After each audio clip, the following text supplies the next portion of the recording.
Hi guys, Healthy Head Coach Lisa back with another quick tutorial. In this video, I want to show you the basics of how and when to build a recipe in Recipe Builder, but I will do a more involved, longer video for this later. Recipe Builder is something that I use on a regular basis, and it's one of my favorite pro features. It's not only great for figuring out the bites or full nutritional value per serving of a dish, but it's also the best way to save a meal for easy tracking or to total micronutrients like fiber, sugar, or sodium if you need to track those. There are many tips and tricks for making things using Recipe Builder more efficient, but here are the basics.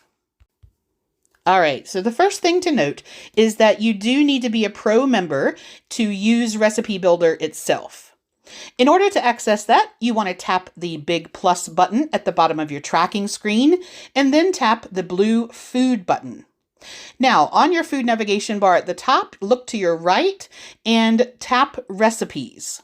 Since the addition of the Zero Bite Guide tab, some devices will need you to scroll the navigation bar to the left. So hold your finger on it and drag it to the left in order for it to show recipes and brands. Then tap the blue plus button in the bottom right on Android or the blue plus sign in the top right on Apple devices. This is going to open your Create Recipes screen. So on this screen, you're going to give your recipe a name, decide how many people it's going to serve, and then you're going to add your ingredients.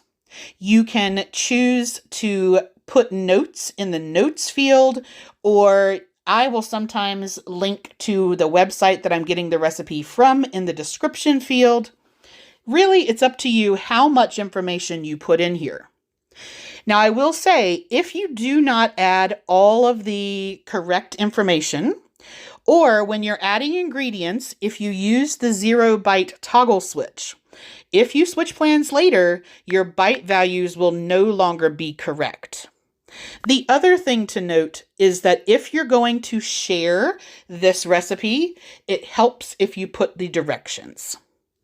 All right, once you fill in everything that you want to tap the star to favorite it if you'd like to, and then tap Save. Once you've done that, you will be prompted to share in community or on social. You do not have to share when you're asked, especially if you don't want to put instructions. Just tap the X in the top corner or use your back button. If you are sharing, then be sure to fill out as much detail as you can. That will cover the basics. There is a link to the Recipe Builder section of the user's guide in the description box below. If you have any further questions, join us in our main Facebook group, Healthy Wellness Support, which is also linked in the description box below.